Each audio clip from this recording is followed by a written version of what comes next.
wrong on an issue of enormous importance when it says otherwise. One of the people that's influenced me the most since I entered the field in '96 is our speaker. Because of his intensity, because of his intelligence, because of his indomitable will, his absolute perseverance, this is what you have to be a change agent. I only aspire to this level.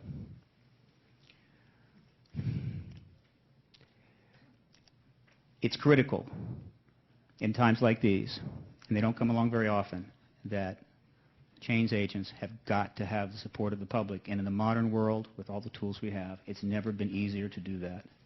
One way you support is to come and listen. I really appreciate that you have. And so, if you would, a very loud round of applause to a very powerful man, Dr. Stephen Greer.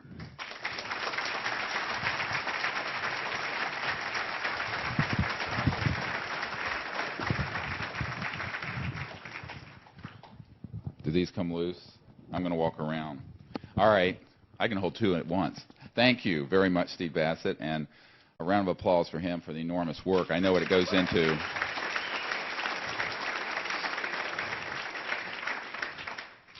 Now, y'all ready for this?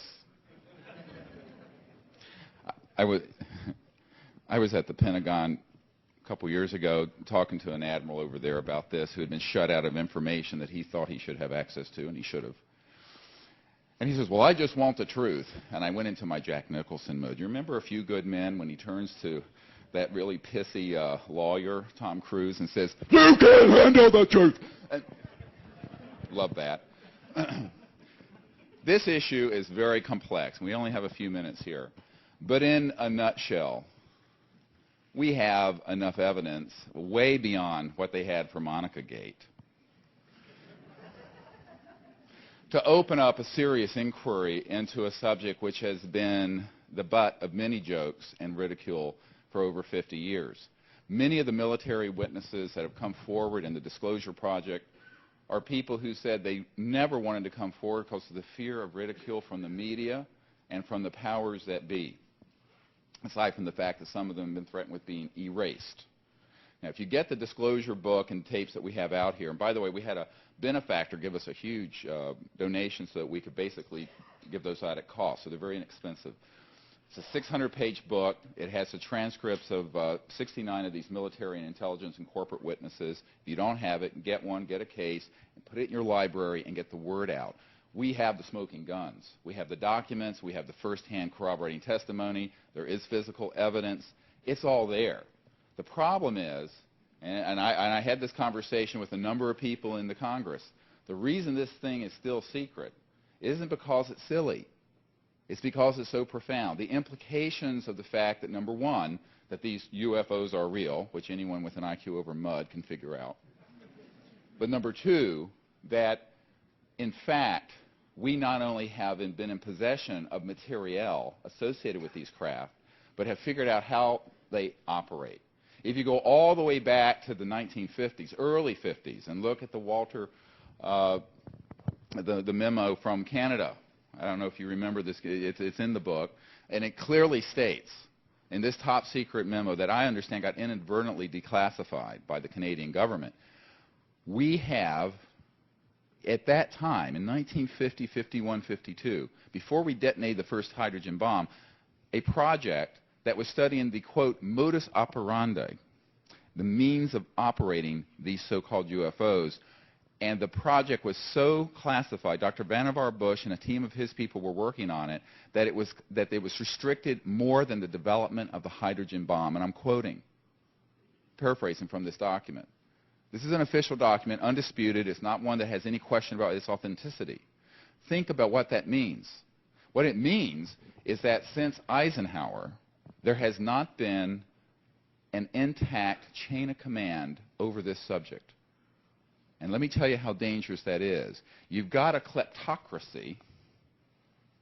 This is my ungenerous term for the folks controlling the secrecy on this issue. You have a kleptocracy that has arrogated to itself the right to not only know this information, but to withhold the technologies from the public, which, if they could be put into application for peaceful uses, would enable us to say adios to Saudi Arabian oil. It would enable us to completely end global warming, begin a new era in environmental sustainability, and would eliminate poverty within our lifetime, within 20 years. Totally eliminate poverty. I have used the term recently in a position paper. It's up on our website, disclosureproject.org, where I used the term planeticide, that things have gotten so bad that we're at the point now where, with malice aforethought and utter greed and stupidity, information and technologies are being withheld from the public that are necessitating our cannibalization of Gaia, of Mother Earth. And this cannot continue. This has to end. So the Disclosure Project and a company that I put together called Space Energy Access Systems is working to get, in the former, the information out to the public, and in the latter, to try to identify and bring out the technologies through a clean, non-black operation to the public. It isn't easy. Because we're doing this with $3.85, or thereabouts, and it's an enormous thing that we're taking on.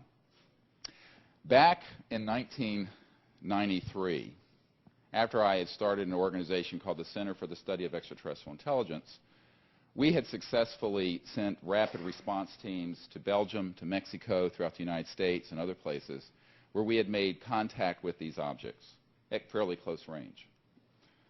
The results of that were that the head of Army Intelligence and a few other spooks called me in and said, "What the hell are you doing?" I said, "Well, don't you think it's time that the people take this matter into their own hands since you've messed it up so badly?" He looked at me. He says, "Who the hell are you?" I said, "Well," he says, "you have no right to be doing this." I said, "Of course I do. I'm a denizen of Earth. And besides, my mother's family were some of the original founders of the United States. And moreover, when she used to brag about that, my dad would say, well, hell, we were waiting for the damn Mayflower to get here because he's half Cherokee Indian."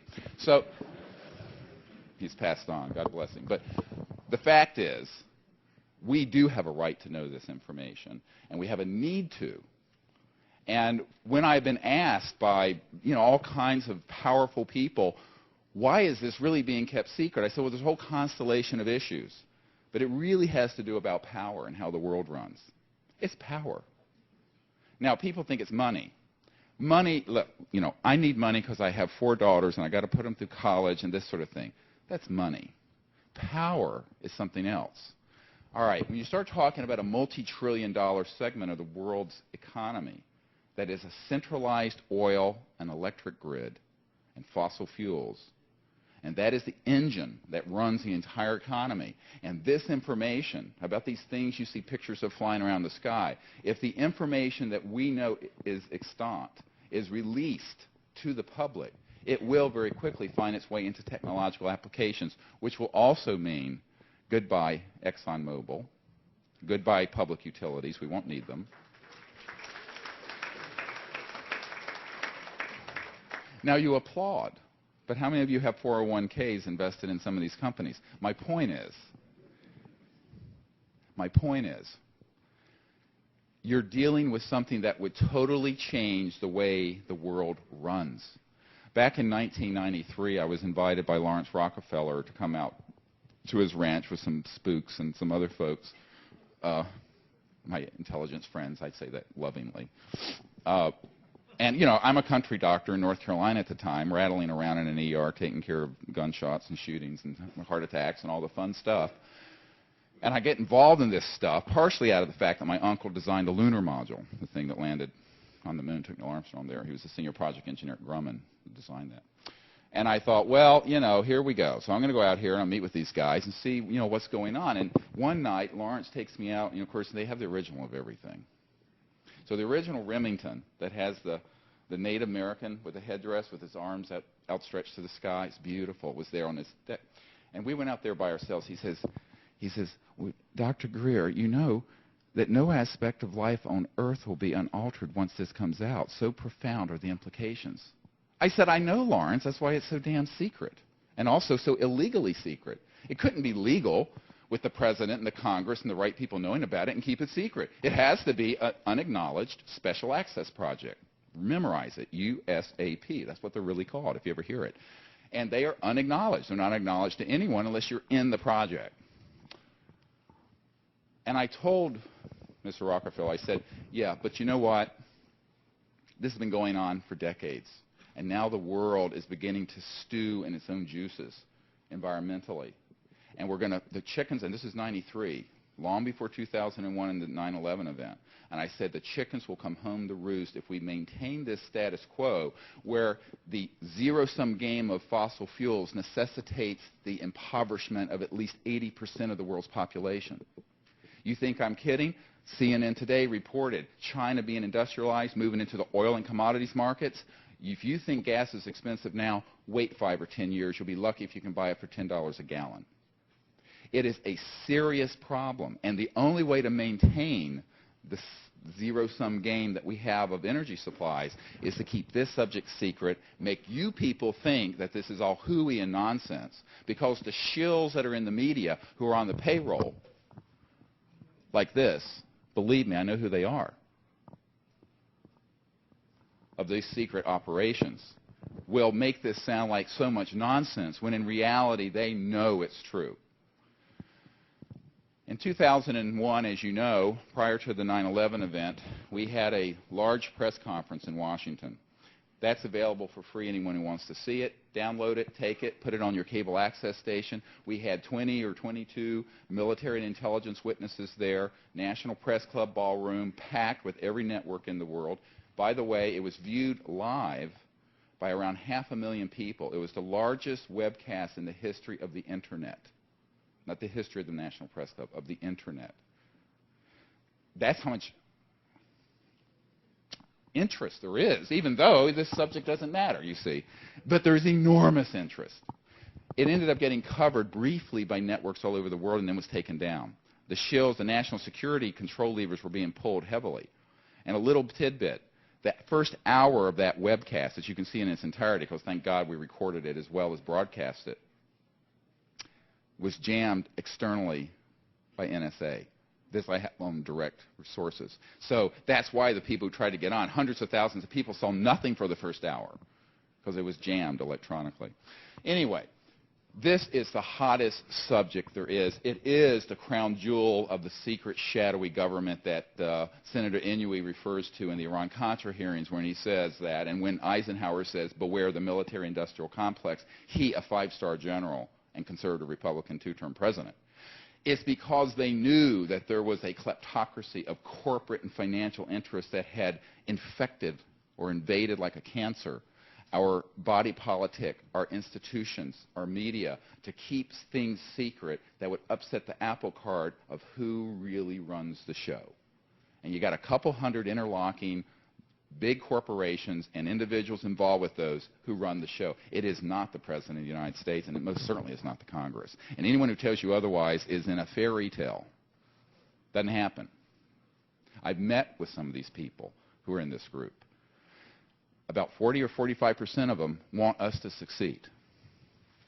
They do. But when Bill Colby was going to reach out to us, CI Director Colby was going to reach out to us to give us what we needed to succeed massively, they found him floating down the Potomac River the week that he was meeting with my board. True. I don't say that publicly often. I'll say it here. Times it's late in the game. Might as well put it out there. So it is difficult to overstate the significance of this and what has been done to keep it secret. I, a few years ago, was asked to brief President Clinton's first CIA director about this. The cover story was a dinner party at a townhouse in Arlington. And a guy who runs a think tank related to national security issues, who's good friends with the CIA director, said that this should happen. I said, well, what am I going to tell him? He says, and I have this in a letter. I can't release it because it's not my property, copyright laws, but I'll paraphrase what this good friend of the CIA director has told me. He says, the CIA director has made inquiries into this subject and knows he's being lied to and has received no information. This is a sitting director of Central Intelligence. And I laughed at first. I thought this had to be a ruse. It turned out he wasn't joking. This actually is the way it runs. And so I said, well, I'll come up there. So I got someone to cover my shift in the ER. You know, my life is like this, crazy. And, you know, I had 4 little kids, and we get a nanny, and so we go up because I had to have my wife there because the cover story is this 3 couples, you see. And I hate to say it, the wives were kind of props. Isn't that awful? Pigs. Haven't come as far as we think. Anyway, so anyway, my wife is the most saintly person in the world, actually, and we're having our 25th anniversary this year, and it's amazing. And she stuck with me through all this, and she's the only one on earth who knows what I've gone through.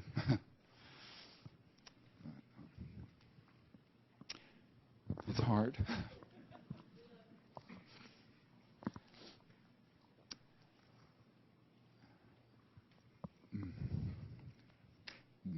This meeting was hard because I was asked to put together the information for CIA director. I mean, it's like, what? You know, I called this guy up. I said, you've got to be, can I say it? I said, you've got to be fucking kidding. I said, you know, I'm a country doctor in North Carolina taking care of people in an ER. I said, you're asking me to come in with a satchel full of the evidence that we've collected? He says, yes, he's got to have it. And I said, well, what the hell is he going to do with it? He says, well, that's what we're going to talk about. Well, they ended up doing nothing. Because in this meeting, which lasted 3 hours, there's a lot of disinformation about that meeting. But the truth is, it went on for almost 3 hours. He was shaken to his core. He was extremely upset and angry. But I think what was the prevailing sense was that here you had the President of the United States, his inner circle, a sitting CIA director, and some other folks that I'd gotten access to through just networking. And they were all being shut out of the truth, and they knew it. And what I discovered is that your rank has nothing to do with whether or not you're going to know about this. You think that because you got 4 stars on your lapel that you're going to automatically know about this. Not true. Because I've met with people who are at that level. I've briefed the head of intelligence for the Joint Chiefs of Staff, J2. I've briefed the head of the Defense Intelligence Agency extensively, 2 of them. And they will attempt to make inquiries into the chain of command. One of them, who I won't name here, went over to his shelf, you know, the big corner office that DIA head has, the Pentagon. And I had my military advisor and escort with me and a couple other folks. And he went over to his shelf and he took off a little E.T. doll, like you'd get at, you know, a 5 and dime store. He says, this is all I've gotten for my inquiry into the subject. True story. I went, Mother of God, you got to be kidding. It's the head of the DIA. And what was interesting, because I said, well, sir, there are certainly people on your staff who know about this. But they don't want you to know. He says, well, I can't believe that. I said, I'm sure there are people on your senior staff. And there was a colonel sitting at the table, and his body language stiffened. And my military advisor, who's a former naval commander and very connected up in various circles, particularly unacknowledged circles, and I shared notes afterwards and said, that man is on the inside. And he's lying to the general. Look, it's the craziest game. What's up is down and what's left is right. It's through the looking glass we go. And that is where I've been for, 14 years now. If I'm a little burned out, you'll understand why. Now, crispy critters. The terrible medical term for third-degree burns. But we are wild. The ER docs are just wild, wild, wild. What can I tell you? You have to be to do it. The fact is, a lot of the people who you would think should know don't, and it's because they're protecting them. Now you're saying, what? What? What do you mean? You don't think they've whacked people knowing 1% of what I know? They have. And I'll tell you why. I'm a nobody, so it's okay that I know. Say I'm of no consequence. I'm really nobody. So if you're nobody, you can do these things. But if you're the President of the United States, like Jack Kennedy or Eisenhower, and you find out about this and you don't stick to the party line, there are consequences. Take my word for it, and I'm not a big conspiracy buff, but I can prove some of this. Now, the problem is, what happens through this level of intimidation? It erodes the constitutional chain of command. And the Disclosure Project, what we're trying to do, is not only bring this to the huge numbers of people in the public, because our website's had nearly 10 million people on it, but also to try to bring it out to our leadership. You know, there's this myth that they think, well, you're on the Senate Intelligence Committee, you're your president, you're in the chain of command, and you're elected or you're appointed and what have you, and therefore, a priori, you're going to know. Because for them not to know would, of course, not only not redound to the success of democracy, it would erode operational chain of command control of critical issues. And it does. There have been some terrible things happen because certain people didn't know what was going on. It's very dangerous. But in truth, because they want to keep this secret until the appointed time when they deem it proper to pull it out, which will probably be about the time both polar caps melt and we flip upside down, or some such foolishness. Believe me, that time is closer than you might think. And the fact is, we have some folks who just cannot let this out because it would completely upset the apple cart of the geopolitical power structure. And believe me, we still live on a plantation, and there are a handful of masters and a bunch of slaves. Or as Tom Bearden said, they be the wolf and you be the rabbit. Love him. Now, changing that is a Promethean task. It hasn't been easy, and it still isn't easy. I was talking to Paula Harris earlier. I said, we need to write something called The Struggle. You know, it's been mind-blowing. It's been interesting. The only reason I'm still in this effort at all is that I'm certain of what the truth is, and I'm certain of the implications of it being tremendous. We have the ability to transform this planet from the current state of massive poverty, environmental decay, non-sustainability into a rose garden. We can do it. We can do it in our lifetime. We're going to have to pull together to do it. And we're going to have to say no, quite frankly, to those people. I don't know if these guys just weren't breastfed long enough or what, but who just cannot, you know, they're so greedy and they're so absolutely addicted to this level of power that it becomes almost a cult of power when you get into how these guys think and how they view this stuff. Now, the cogs in that big machine, and there are a lot of cogs, lower level folks, don't really know what's going on, and so they just go along with the game. You know, there are a lot of mid-level apparatchiks, you know, sort of functionaries. But the truth is, we have the ability in our time right now to change that status quo, but it's going to take all of us doing a lot more than we've been doing. We're going to really have to put our shoulder to the wheel and pull together and do it. Now, my view of this is, over the years, have evolved. After I met with Lord Hill Norton in Great Britain, who, can you hold this for a minute? Are you hot? Maybe I'm having a hot flash. Male menopause. But cooking up here. So, I'm glad I didn't wear a tie. I'm going to take this off. We'll have a strip show here soon. That's my night job. But I am a bodybuilder, bench 380, arm curl 160. It's fun. That way people sometimes will leave you alone. Not always. Doesn't always work. What was I talking about? Before I had my hot flash? Lord Hill Norton is a wonderful man who knows this stuff is real now, but when he was head of the Ministry of Defense, he didn't know anything. And, of course, MOD head in England, as you know, is this also like DCI. They're also head of all the intelligence directors, MI5, MI6, MI99, whatever it is. But the problem is that just like here, if you are in those positions, you may or may not know what's going on. He didn't.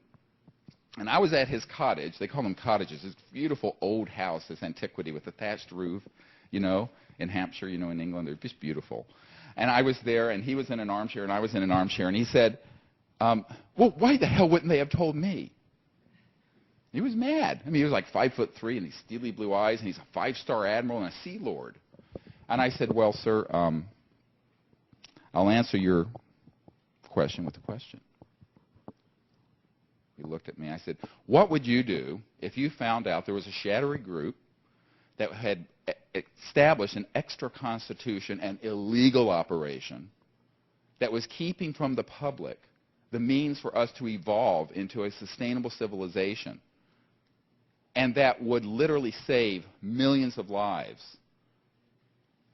worldwide, if not billions eventually, by it being applied for peaceful purposes. And in order to maintain their death grip on this, had actually engaged in high crimes and misdemeanors, murder, and a complete insubordination of the chain of command in every powerful industrialized country. He said, I wouldn't have stood for it for one bloody minute. I said, that's why they never told you. They know that. They do a psychological, even psychic sort of biopsy, and they will know whether you will go along with the secrecy. If you will, they'll give you little bits of it and bring you along and bring you along and bring you along. And if they think you won't, they're not going to tell you, because if they do, they know they're going to have to do something to silence you. So it protects good people from knowing who are in high positions. Think about it. It's self-protective to everyone, except the planet and us. So psychologically, this is a very complex issue, but institutionally, it's even more complex, because people will think that, well, it's got to be this agency. It's the agency that has this. And there's no the agency. It's like a guy I was talking to about a senator who was on the Senate Intelligence Committee, kvetching about the fact that he had seen some stuff to make him think this stuff was really going on, but he had no information, and we made an inquiry. He was blown off. It was a sitting Senate Intelligence Committee member that I met with. And I mentioned this to a guy that I know who's a corporate guy who had been with Lockheed. And he says, oh, well, the tank those guys go into is the wrong tank. He'd have been better off on the 7th floor of the Xerox building over here in the suburbs of D.C. Anyway, so the fact of the matter is, this thing is wrapped up in a very unusual way, and it's how you keep it secret. Now, the myth in the media is that, well, they can't keep a secret. They couldn't even keep Bill Clinton's affair secret. Well, the fact is that it's all relative. You know about it. I know about it. There are millions of people who do. One of the biggest things that people want to see on the Internet and in the media are issues related to this subject. Anyways, I was on Larry King Live years ago when they did a show on this. His producer said it was the highest ratings they had ever had, ever. So you can't tell me, even from a money whore point of view of the media, they're all shills for either money or something, that there's not interest in this. There is if it's done well, and you keep it out of the silly season of, whatever. I think that the problem is that we have lost all of our major institutions on this subject, which includes the national security, infiltration, and corruption in the corporate world for the media, where the media has become the chief roadblock to the secrecy. It has. And I was meeting with a congressman last month, in February. What is this? It's April. And I was flying back with him from someplace, and we were sitting for a couple hours talking. And this congressman is on the House Energy and Commerce Committee. And he knows I'm trying to identify new energy systems that are based on zero-point energy and electrogravitic and so-called anti-gravity systems to bring out to the public. We're not trying to rip off the black projects. We're trying to find scientists out here who understand this stuff or don't have a screw loose and that can actually build something. We're still waiting. We're getting close. We're going to see. And this guy was saying to me, he said, well, it's the media. The media is absolutely not free anyway. He knew this as a congressman. He says the media spins everything. And you can see it happen on a political issue. You can see it happen on a technology issue. You can see it happen on this kind of issue. Years ago, I met with a man who was a national security military affairs guy for the Washington Post. And he said to me, and we were having a drink at a place in D.C., some place that you'd never think we'd be, basically. And he turned to me and he said, well, I've got a whole file on some stuff like this, including the fact that there's been human cloning going on in covert military and corporate programs and facilities that are underground out west. I said, yeah, I know about those. I said, you know about the ones that make it look like they're ETs and they're not anyway? He says, oh, yeah. I said, well, why don't you run with that story? He says, Dr. Greer, you know nothing important is ever printed in the Washington Post. Now, by important, he didn't mean, who gave who a sexual favor in the Oval Office. I mean, that'll be front page for 390 days. Or, 10% cut on the Medicare thing, or this thing, or that, some trivial issue. Even a conventional war issue. You'll hear the conventional part. But they will not tell you about these issues. And if they try to, read the book, Into the Buzzsaw. Gore Vidal wrote the introduction to it, where he talks about journalists who came across incredible stories, and they were true, and they were just completely kicked out of their media organizations or worse. So the Fourth Estate is dead. Back in 1994 or 5, I was at a place in New York City with kind of the New York 100. While Rockefeller was there, and Mrs. Boutros-Ghali, the wife of the Secretary General, was there, and Bob Schwartz was there. And Bob Schwartz is a media guy who had been on the board of Time Life. And he told me point blank, he says, the media has become scribes sitting at the right hand of the king taking dictation, and we don't have a Fourth Estate. Not really. Not on anything this important. Because he had found documents, some that, I don't know if Bob and Ryan Wood are here, but some of the ones related to the so-called MJ-12 group and the covert groups dealing with this, and had handed it off to a major journalist that he's friends with at 60 Minutes at CBS. And they wouldn't let him run with the story.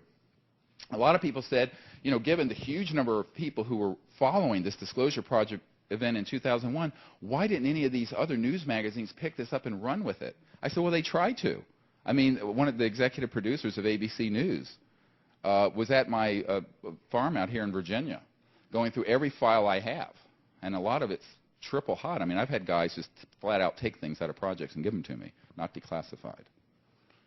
And, he was going to run with this stuff. And about a couple weeks after the May event in 2001, he called me and he says, well, it doesn't look like we're going to get this on. I said, oh? I said, why not? He said, oh, well, they won't let me. I said, I thought you said you were totally in charge of Primetime Live in 2020. You could put on whatever you wanted. He says, well, apparently not.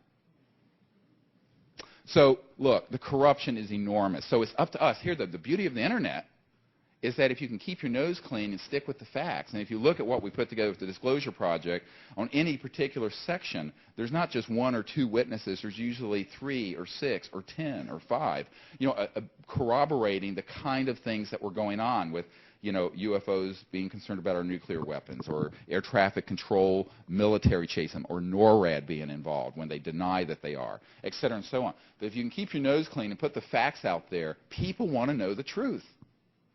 Now, I always tell people that they may not like what they hear initially. It's like Brian O'Leary used to say to me, the Apollo astronaut, and really interesting guy, done a lot with New Energy. He said, the truth will set you free, but first it'll piss you off. And I said, yeah, you're right. Sometimes that's true, but we have got to come out of childhood's arrest here. We're in an adolescent arrest as a civilization. We have got to evolve to the place where spiritually and socially we can live peacefully enough to let these technologies run our planet safely.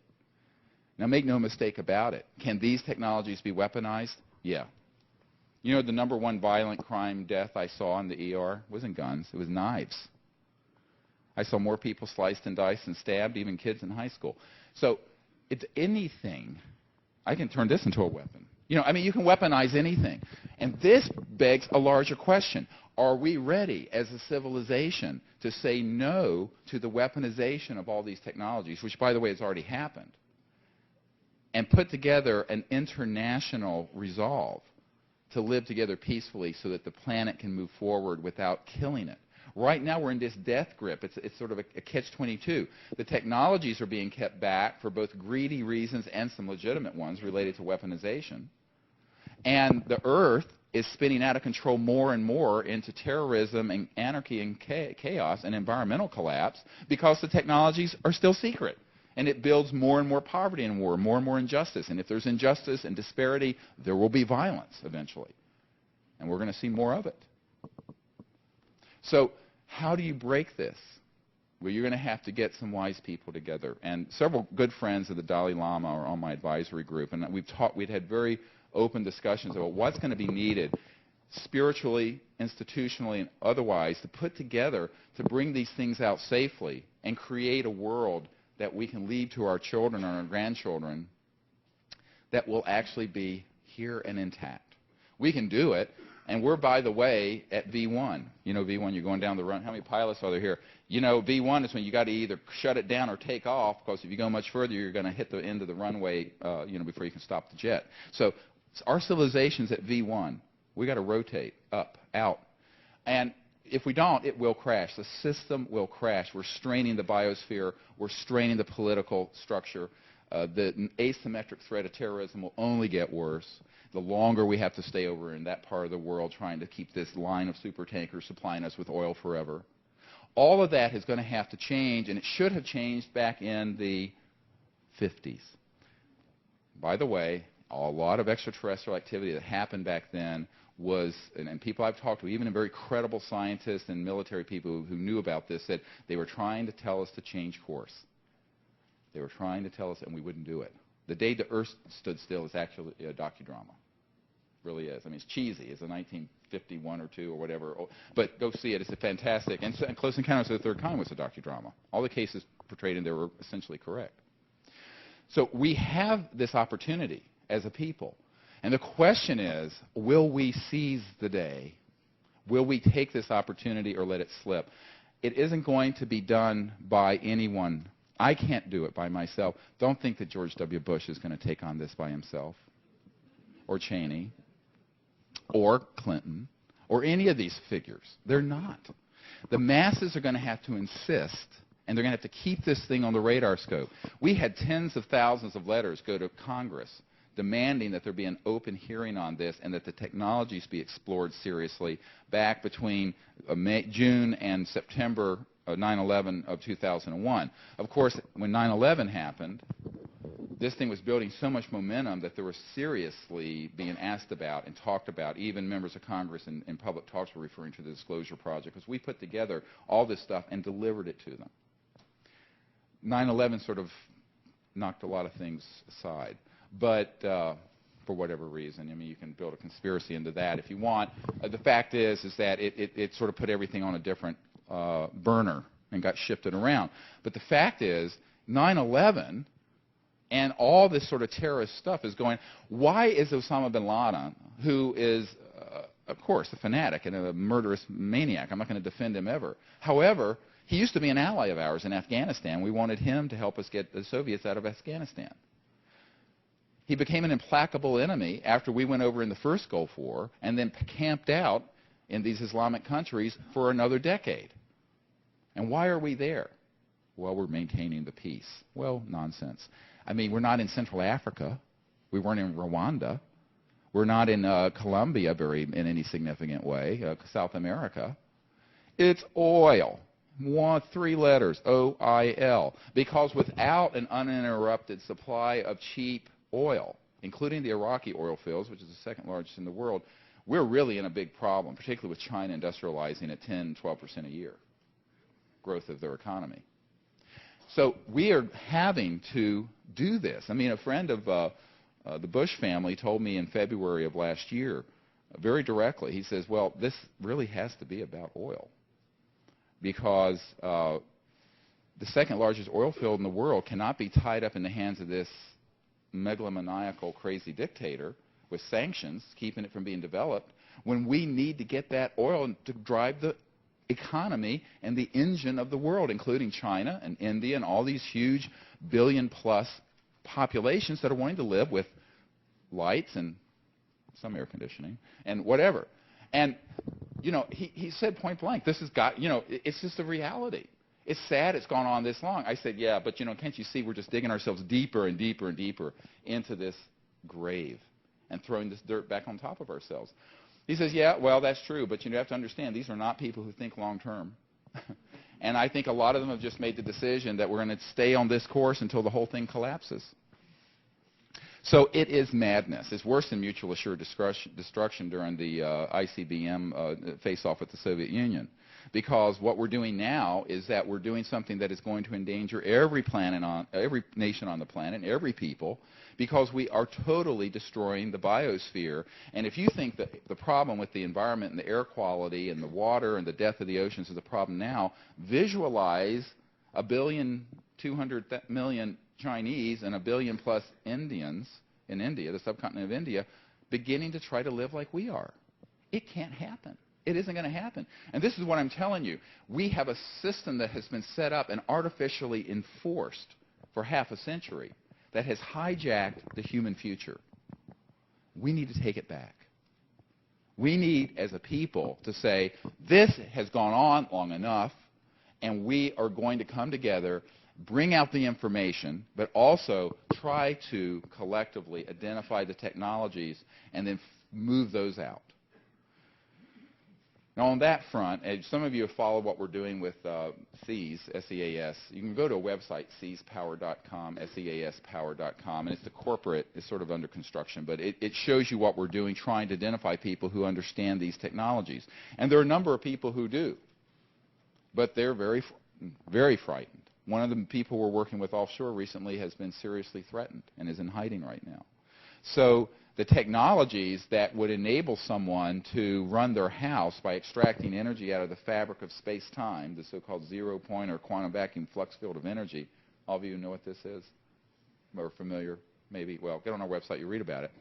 Essentially, I mean, and the conservative estimate is that every cubic centimeter of space has enough potential energy in it to run the Earth for a day. Now, I think Tesla and even all the way back to Faraday stumbled into electromagnetic phenomena where they were getting excess energy out of the space around the machine. These devices have been ruthlessly gobbled up and kept secret. Now, people say, what does this have to do with UFOs? I said, why do you think the UFOs are secret? If it was just about little gray or green or purple or chartreuse or whatever men, I don't think that'd be the issue now. Everyone accepts the fact there's the likelihood of intelligent life somewhere in the universe. I mean, even mainstream theologians at the Vatican I've met with, like Monsignor Balducci, say, I mean, come on. It would be a terrible thing if God invested all of his hopes for intelligent, conscious life on Earth. Paula was there, set that up, Paula Harris, and it was a wonderful interview. It's in the book, by the way, the disclosure book that's out there. But the truth is, those issues have some religious overtones and reasons, and there is secrecy around the sort of structure of religion. However, the big secrecy is dealing with power. It's always about power, always has been. And when you talk about something, a subject, that if it really opens up, will result in the entire world knowing that not only are we not alone in the universe, but that we already have in technology programs that are sequestered at facilities at Lockheed Skunk Works and Northrop and SAIC and E-Systems and EG&G. I can give you the whole list of the corporations up to their eyebrows in these technologies, MITRE. What you will find is that these technologies will completely change the way the world works. Because what happens when every village in Africa and India can have one of these energy generators without having to put in $1 trillion infrastructure of electric lines and power plants or pay for coal and oil to be shipped all the way around the world to run it? You will see a blossoming of the world economy and a blossoming of abundance on this planet like we have never seen in recorded history. But when that happens, the 600 million people of Europe and America will have their prowess, power prowess, the money issue, dwarfed by the peoples of India and Africa and South America and Asia. And what this means is, as REM says in their song, it's the end of the world as I know it, but I feel fine. Now, look. It will change things in a major way. This is not a trivial issue. There are massive changes that would attend the disclosure of this subject and the release of these technologies. It isn't secret because it's silly. It's secret because it has such huge ramifications. But if we stay in this death grip of secrecy we're in now, we're going to see a meltdown in our civilization, and we'll have to reboot it like a crashed computer. Now, unfortunately, I think there are some people in this group who have decided that that's the best course. And I disagree with them stringently because it's not compassionate, it's very short-sighted, and it's cruel. In the meanwhile, we have entire species of plants and animals becoming extinct every year because of the foolish way we're living on Earth. This can change. I hope you will join us. And I'm going to do a workshop where I go more in detail about these technologies and what we're doing this afternoon sometime. I get pushed somewhere into some room and there will be. I never know where I'm going until I show up. But I hope that you will find a way to support what we're doing with these efforts because I think that the scientists we have, the military people we have, the other people, they're all there ready to help, but they need support from the masses. Don't think that this is going to be a top-down thing. Paul and I were talking about this. We completely agree. Yes, I'm happy to meet with a member of the Senate or a president or a secretary general of the UN or whoever, and they're all very interested in this stuff, believe it or not. They don't laugh. They're very interested. But they are powerful people, and they know what side their bread is buttered on. And, you know, for them to take on this military, industrial, laboratory, corporate complex that's sitting on this is a tantamount to a political suicide. Not to mention the fact they'll be pilloried in the press as Governor Moonbeam or President Stardust, or, you know, so there'll be some appellation attached to them if they even showed they had an interest in this. So vicious are the shills in the media at keeping this thing secret through ridicule. So the masses are going to have to, almost like a fractal, sort of a non-local growth of knowledge, put this stuff out, get people interested, and get people behind these efforts. Now, not just me, but many people are involved with in getting the truth out to the public. We need your help. I'm glad you're here. Thank you, and God bless you.